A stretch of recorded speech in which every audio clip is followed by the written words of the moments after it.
Students, நம்மோட commerce explorer media சேனலில் என்னென்ன சப்ஜெக்ட்ஸுக்கெல்லாம் வீடியோஸ் அப்லோட் பண்ணியிருக்கோம் அப்படின்ற லிஸ்ட்டு தான் இது. இந்த சப்ஜெக்டுக்குரிய வீடியோஸ்க்கு லிங்க் நான் டிஸ்கிரிப்ஷன் பாக்ஸில் கொடுத்துருக்கேன். Okay, financial accounting, corporate accounting, management accounting, cost accounting, இந்த எல்லா சப்ஜெக்ட்டுக்குமே ப்ளேலிஸ்ட்டும் க்ரியேட் பண்ணியிருக்கேன். அந்த ப்ளேலிஸ்ட்டோட லிங்க் டிஸ்கிரிப்ஷன் பாக்ஸில் செக் பண்ணிக்கோங்க. வணக்கம். இந்த வீடியோவில் உங்களுக்கு யூனிவர்சிட்டி ஆஃப் மெட்ராஸோட ஃப்ரீ சீட்டை பற்றி எக்ஸ்பிளைன் பண்ண போகிறேன். 2025-26 இலவச கல்வி திட்டம் சென்னை பல்கலைக்கழகத்திலேருந்து அனௌன்ஸ்மெண்ட் வந்திருக்கு. ஸோ பார்த்தீங்க அப்படின்னா, இந்த இலவச கல்வி திட்டத்துக்கு யாரெல்லாம் அப்ளை பண்ணலாம், யாருக்கெல்லாம் எலிஜிபிலிட்டி இருக்குது, என்னென்ன கண்டிஷன்ஸ், அதை தான் இப்போ நான் உங்களுக்கு எக்ஸ்பிளைன் பண்ண போகிறேன். ஓகே, ஸோ +2 முடிச்சுட்டு காலேஜ் ஜாயின் பண்ணக்கூடிய ஸ்டூடெண்ட்ஸ் அவங்களுக்கு இந்த இன்ஃபர்மேஷன்ஸை ஷேர் பண்ணுங்கள்.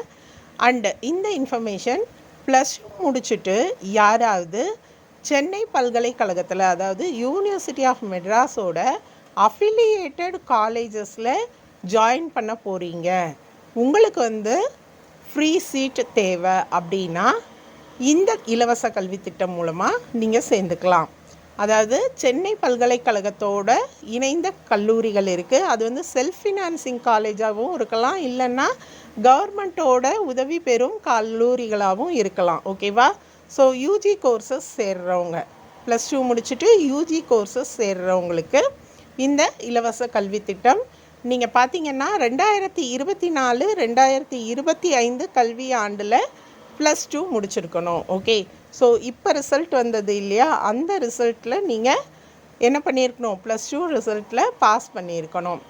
பார்த்தீங்க அப்படின்னா கண்டிஷன், நீங்கள் அரியர் இல்லாமல் பாஸ் பண்ணியிருக்கணும். அதாவது ரிசல்ட் வந்திருக்கோம், பட் நீங்கள் அரியர் வச்சு அதோட ரிசல்ட் இப்போ வந்திருந்தது அப்படின்னா உங்களுக்கு இந்த இலவச கல்வி திட்டத்தில் சேர்றதுக்கு தகுதி கிடையாது. ஓகே, இப்போ தான் நீங்கள் எல்லா சப்ஜெக்டையும் எழுதியிருக்கீங்க, எல்லா சப்ஜெக்டையும் நீங்கள் ஃபஸ்ட் அட்டம்ப்ட்லேயே கிளியர் பண்ணியிருக்கீங்க அப்படின்னா மட்டும்தான் இந்த ஃப்ரீ சீட்டுக்கு உங்களுக்கு தகுதி இருக்குது, எலிஜிபிலிட்டி இருக்குது. ஓகே, ஸோ ஃபஸ்ட்டு என்ன கண்டிஷன்னு பார்த்தீங்கன்னா, நீங்கள் யூனிவர்சிட்டி ஆஃப் மெட்ராஸோட சம்மந்தப்பட்ட காலேஜஸ்க்கு ஜாயின் பண்ணுறதுக்கு முயற்சி பண்ணணும். ஓகே, ரெண்டாவது கண்டிஷன் என்ன அப்படின்னா, நீங்கள் இப்போ முடிஞ்ச +2 எக்ஸாமில் எல்லா எக்ஸாம்லேயுமே கிளியர் பண்ணியிருக்கணும். அடுத்து என்ன கண்டிஷன் அப்படின்னு பார்த்தீங்கன்னா, தாசில்தார் ஆஃபீஸில் உங்களோட இன்கம் சர்டிஃபிகேட்டில் 3 லட்சத்துக்கு மேலே குடும்ப வருமானம் மென்ஷன் பண்ணியிருக்கக்கூடாது. ஓகே,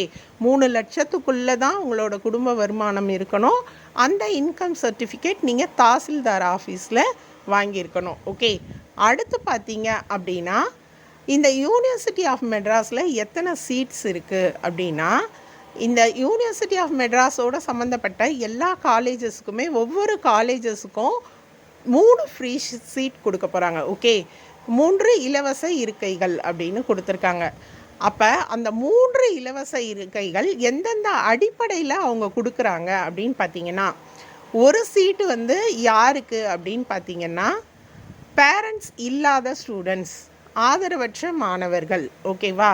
ஸோ அவங்க மெயின் சப்ஜெக்டில் என்ன மார்க்ஸ் வாங்கியிருக்காங்க அதை அடிப்படையாக வச்சு ஒரு ஸ்டூடெண்ட்டுக்கு சீட் கொடுக்க போகிறாங்க. ஒவ்வொரு காலேஜுக்கும் 3 சீட்டு. ஃபஸ்ட்டு சீட் என்ன அப்படின்னு பார்த்தீங்கன்னா, பேரண்ட்ஸ் இருக்கக்கூடாது, ஆதரவற்ற மாணவர்கள், மெயின் சப்ஜெக்டில் நல்ல மார்க்ஸும் எடுத்துருக்கணும். அடுத்து பார்த்தீங்கன்னா ரெண்டாவது சீட்டு யாருக்கு கொடுக்க போகிறாங்க அப்படின்னு பார்த்தீங்கன்னா, ஃபஸ்ட்டு கிராஜுவேட். ஓகே, ஸோ அந்த குடும்பத்தில் நீங்கள் ஃபஸ்ட்டு கிராஜுவேட்டாக இருக்கணும், இல்லைன்னா ஊனமுற்ற மாணவர்கள், இல்லைன்னா திருநங்கைகள், இந்த 3ல் யாராவது ஒரு கேட்டகரி. ஓகே, ஸோ இவங்களுக்கும் பார்த்தீங்கன்னா மெயின் சப்ஜெக்டில் என்ன மார்க்ஸ் அந்த அடிப்படையில் தான் சீட்டு கொடுப்பாங்க. ஓகே, அடுத்து 3வது பிரிவு. இந்த 3வது பிரிவு அப்படின்றது பார்த்தீங்க அப்படின்னா, மெயின் சப்ஜெக்டில் 80% மேலே இருக்கணும். ஸோ இது மெரிட் அடிப்படையில் 3வது சீட்டு. ஓகேவா? ஸோ பார்த்தீங்க அப்படின்னா இதில் 1:2 அப்படின்ற பங்கில் மாணவர்களை என்ன பண்ண போகிறாங்க, கலந்தாய்வுக்கு கூப்பிட போகிறாங்க. அண்ட் அந்த கவுன்சிலிங் முடிஞ்சதுக்கப்புறமா எந்த காலேஜில் சீட்டு ஃப்ரீ சீட் அப்படின்றது கொடுப்பாங்க. ஓகேவா? ஸோ யூனிவர்சிட்டி ஆஃப் மெட்ராஸ் சம்மந்தப்பட்ட ஒவ்வொரு காலேஜுக்கும் 3 ஃப்ரீ சீட் அலாட் பண்ண போகிறாங்க. அந்த 3 ஃப்ரீ சீட்டு என்னென்ன அடிப்படை அப்படின்றத தான் வந்து இப்போ நம்ம இந்த வீடியோவில் எக்ஸ்பிளனேஷன் பார்த்துருக்கோம்.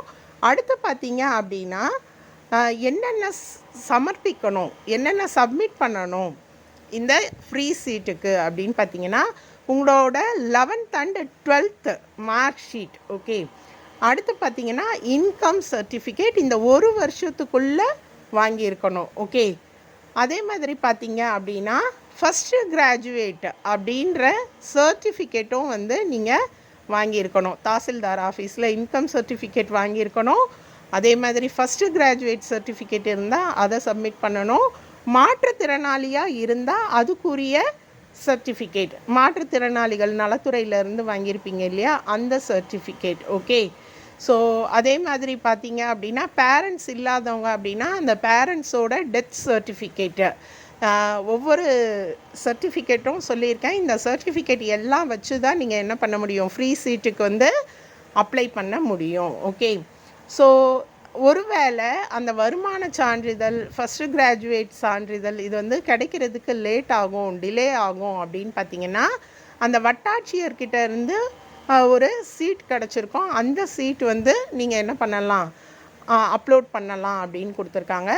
ஸோ எந்த வெப்சைட்டில் நீங்கள் அப்லோட் பண்ணணும் அப்படின்றத நான் டிஸ்கிரிப்ஷனில் பாக்ஸில் கொடுக்குறேன். யூனிவர்சிட்டி ஆஃப் மெட்ராஸோட வெப்சைட்டில் இதுக்கான அந்த லிங்க் வந்து கொடுத்துருக்காங்க. அந்த லிங்க்கில் நீங்கள் வந்து 15 days 15 நாளைக்குள்ளே சப்மிட் பண்ணணுன்னு கொடுத்துருக்காங்க. கடைசி தேதி அப்படின்னு பார்த்தீங்கன்னா 26/5/2025. இந்த தேதிக்குள்ளே நீங்கள் ஃப்ரீ சீட்டுக்கு அப்ளை பண்ணுறதுனா அப்ளை பண்ணலாம். ஸ்டூடெண்ட்ஸ், இன்றைக்கி நான் உங்களுக்கு கொடுத்துருக்கக்கூடிய இந்த இன்ஃபர்மேஷன் கண்டிப்பாக யூஸ்ஃபுல்லாக இருக்கும், இன்ஃபர்மேட்டிவாக இருக்கும். இந்த வீடியோ பார்க்குற யாராக இருந்தாலும் இந்த இம்பார்ட்டண்ட்டான மெசேஜை உங்களுக்கு தெரிஞ்சவங்களுக்கு